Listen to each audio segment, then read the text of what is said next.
Welcome to UGC EPG Pathshala lecture series in computer science.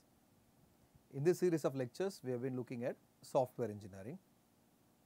For today's session, I will be continuing on the agile software development methods. In the previous session, I was talking about Scrum practices, whereby we may have to come out with burn down charts. So for every sprint, we will be planning on burn down charts. These sprints are assigned as simplest tasks, so that will be effectively converted into man hours. Say for example, code for user interface totally requires 20 working hours, that is assigned as 8 hours on Monday, 4 hours on Tuesday and 8 hours on Wednesday. So to work on this, Monday I am supposed to parallelly work for approximately 44 hours. So that is why on Monday 44 hours. Tuesday parallel tasks are being taken for say 32 hours. Parallel tasks are given concentration on 34 hours. Parallel tasks being taken up for 18 hours and 8 hours. So by where I am to ensure, because of this burn chart, all these tasks that are parallelly being considered are to be brought completely to zero at one point in time, that is well estimated to be within the time frame. So to give a finishing touches, the overall Scrum practices or the Scrum process will be something like this, where initially I will be getting the product backlog, which is given for a planning, then will be converted as sprint backlog, which will be the input to the sprints. Once after every sprint is complete, it will be taken for review. Then it has been considered for potentially shippable product towards increment. If the concentration of the review, or if the decision on the review is on the other side, that is it is not as incorporatable with the features as possible, then the review decision is carried forward again to the planning phase and it repeats. So this is for increased team capability. I do a retrospective work, and retrospective actions are being given as input to the sprints at every delivery. So there has been two major deliverables that would happen. One is on the product deliverable, the other one would be on the capability deliverable. So capability deliverable would be on looking at the capability of the entire team or the person who are working on that particular team, which will basically do an iteration and try to identify what add-on features that the project can take. And the product deliverable repeatedly talks about how to effectively work on the product, give it as an efficient work. The other method towards this agile methodology is called dynamic systems development method, which is DSDM. This DSDM predates the Agile manifesto. It is a management and control framework for rapid application development. So with the traditional software development lifecycle model, we would have seen an approach called rapid application development model, which would work given a limited time frame, say 60 to 90 working days, maximum 3 months. So this DSDM works for similar to those control time frame. This rapid application development model aims to build working system rapidly. Prototyping model aims to build a systems quickly. Similar development environments can be used for both. A prototype may incrementally become a working system. So what could be the origins for this dynamic system model, development model? RAD, which is rapid application development model, became popular in the early 90s due to various deficiencies that was encountered in the waterfall lifecycle model. The deficiencies majorly projected in the waterfall lifecycle model would include: all the requirements are to be clearly defined before it gets completely moved to the design phase, so which may not be possible. So this one of the deficiency is being rectified in the rapid application development model. So this DSDM got created in 1994 to define the structure and controls for the RAD project, and it does not specify the development methodology, and it has been used with a standard structure development model which actively takes up object orientation also into its practice. Talking more about this DSDM, DSDM takes a radical perspective on the project control. Historically, requirements are fixed while resources are allowed to vary.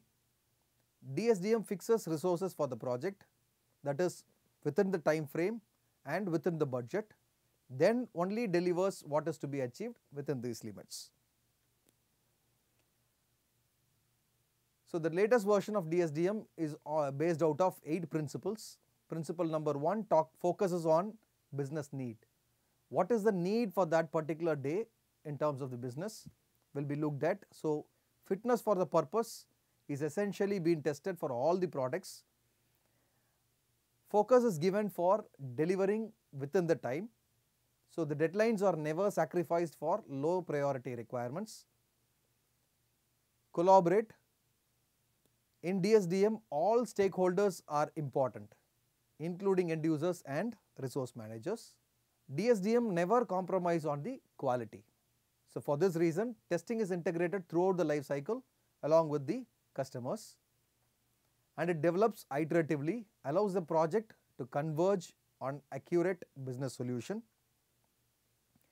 Build incrementally from firm's foundation, where the partial solutions are not acceptable if they satisfy an immediate need, and this encourages feedback from users. Communicate continuously and clearly to the customers or to their own team developers, and to project an overall demonstrable end version in a controlled format.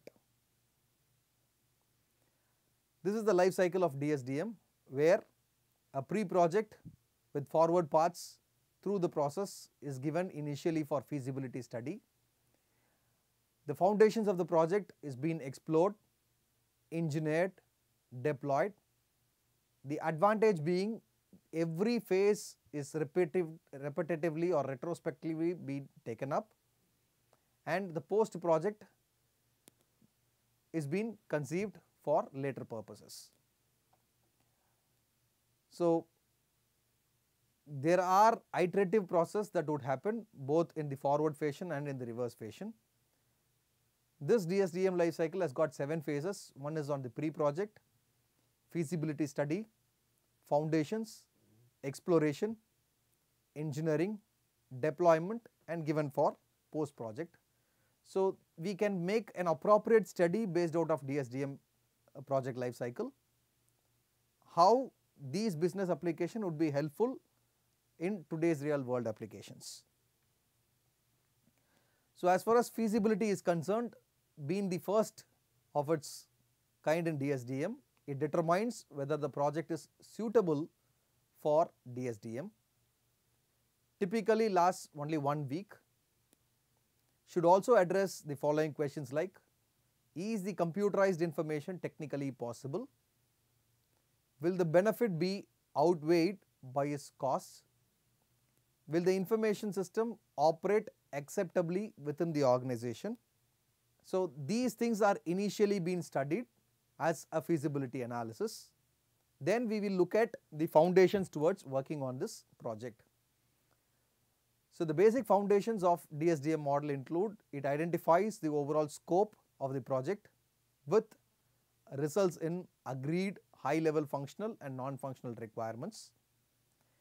It maintains objectives set at this stage, determines the quality, maintainable from the initial operation, not necessarily maintainable when first installed, but this can be addressed later also. Short lifespan system that will not be the subject to maintenance.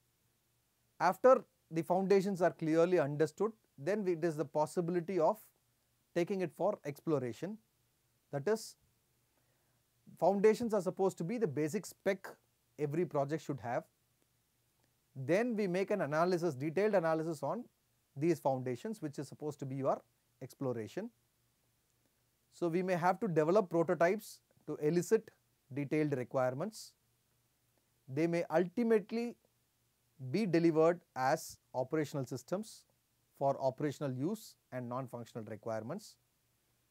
This includes analysis model as well as prototypes. Once after the complete of exploration is complete, then it is to be technically engineered. For engineering, we consider the prototype developed to the point where they can be used operationally. Distinction between exploration and engineering is not been clear cut. Project may move back and forth between these phases over several iterations. After it has been engineered, it has been given for development purpose. So engineered is basically like a design that we encounter on a development life cycle model. So now it has been given for development purpose, where we install latest increment and train the users, review how well the requirements have to be met, and may return to earlier phases like to engineering to complete functional and non-functional requirements. If those are found to be not complete, maybe we can go back to the engineered phase. We will look at what has not been addressed with and then come back for the development and work with. If suppose it has not been studied at the foundational level itself, it can go back to the exploration phase and go back to the foundation phase, get all those details, and it can flow through on a forward path. Finally, it can be untestable. To foundations, if a new functional area has been identified, any new functional area which is conceived as a new increment can also be incorporated now. And further, it restricts itself within the time. So time boxing is also being taken care. It fixes resource allocations for a project or to a part of a project. It limits time available for refinement of requirements, design, construction and implementation as appropriate. So these terminologies like requirements, design, construction and implementation are majorly being used during rapid application development model phase. So each time box has a set of prioritized objectives which are clearly defined. So each time box produces one or more deliverables. So as far as deliverables is concerned, for every time box there cannot be only one deliverable, so it can be more than one deliverable also. So within a time box there are three main concerns: investigate what needs to be done in terms of determining the work, develop and refine the specified deliverables, consolidate the work prior to final deadline. So this is how we do a time boxing work, where we have the major phases like investigate and set the objectives, produce deliverables, consolidate the work done. So this is for one time frame, this is for second time frame, and this would be for the other time frames. A time box has three phases, each with different focus of attention. So it is each is of different focus. A time box occurs in an overall sequence of other time boxes. So this is time box 1. This happens in sequence with the previous time box. This happens in sequence with the previous time box.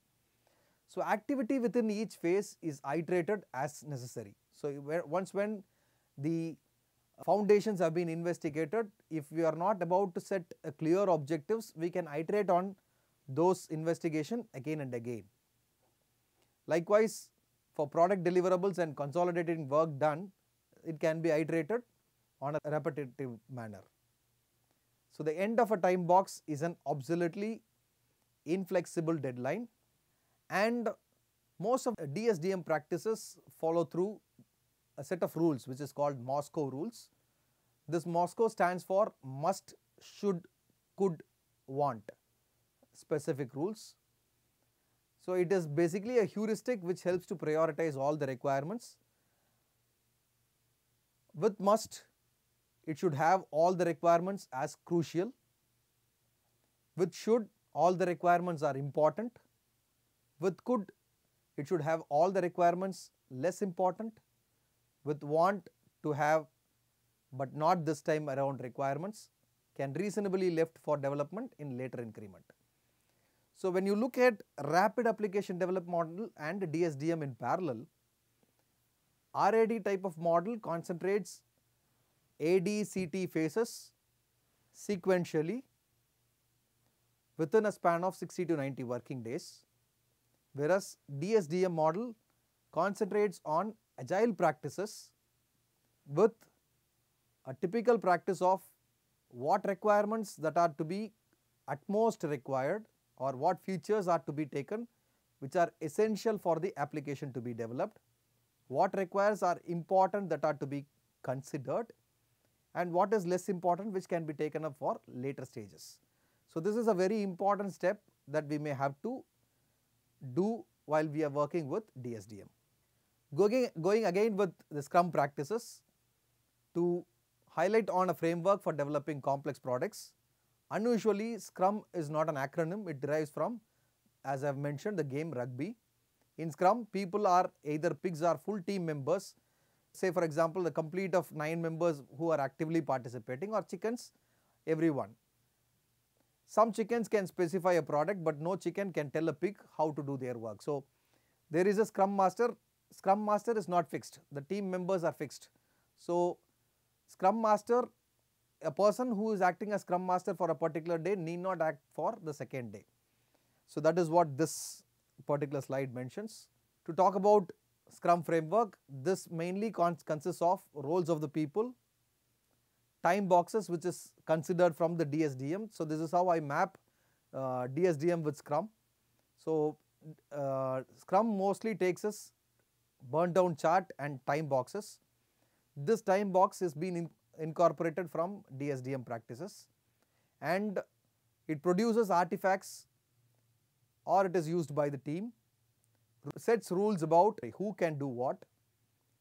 Scrum neither has a defined life cycle, although it does insist on iterative approach.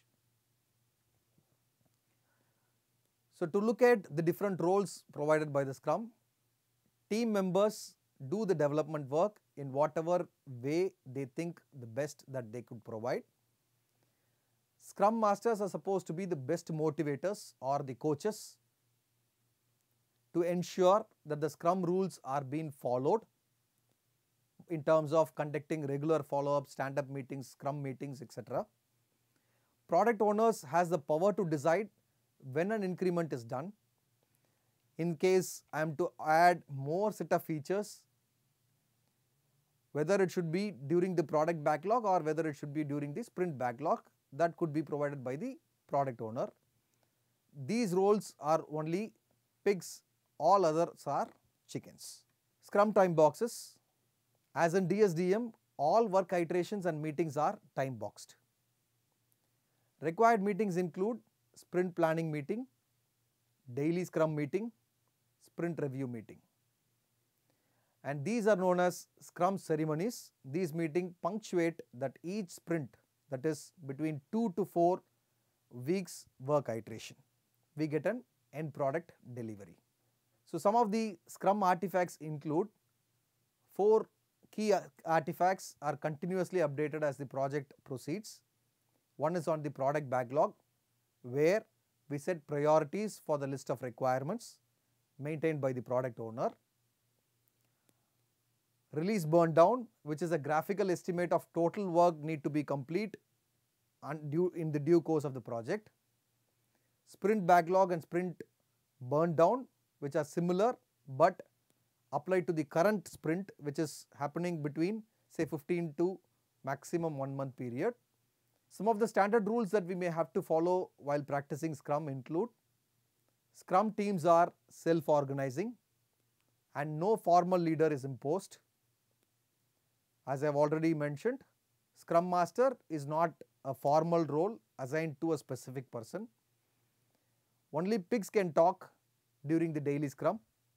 Chickens cannot tell pigs how to do their work. So the Scrum Master can just motivate from the other member in the team, initiating other member in the team, making them talk, not that the Scrum Master alone will give ideas. Only the product owner can define what it means to say that the increment is done. In continuation of these agile practices, there are other agile methodologies like Crystal, feature-driven development, adaptive software development, which are also being practiced. But most majorly, if you look at software engineering industries, IT-based industries, if it is always been safe that if they flow through waterfall model, only when they understand the requirements well ahead in time and in the initial stages itself. It is basically because it follows the traditional platform of analysis, design, coding and testing. Whereas all other methodologies are not as traditional as it is, whereas conventional methods like agile practices follow a different setup.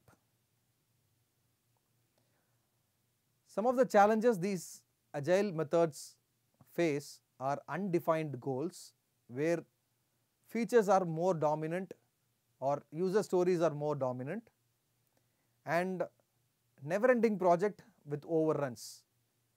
So there are projects which are to be continuously being developed over different increments. So these kind of projects will surely overrun on the cost and time frame. So these agile methods require clear, single, invested customer. There cannot be partners of a customer who can actively participate. One or two members, if they participate, then it becomes a chaos. These agile practices are of all or nothing type, mostly of autonomous adoption of techniques. Some parts work only if lots of other aspects used. And these agile methods can work better only with small team size. Basically, to talk about the concept map of these agile principles that we have studied so far. Agile is basically giving us an intention on welcoming change. It provides a complete customer satisfaction. We can build individual self-organizing team. We can give continuous attention to detail. We can provide working software. We can look at the measure of progress, focus on individuals, regular adaptation. It motivates face-to-face conversation because of collaborative work. It encourages sustainable development which maintains constant speed. It encourages close cooperation and defines simple rules. So these are some of the energetic activities around agile principles that makes today's generation of projects more encouraging.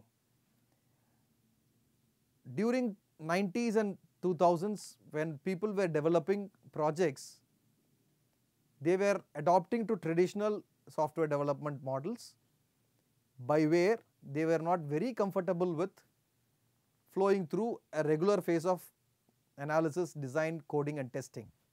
But through these practices, the hierarchy within the software development firm is being avoided.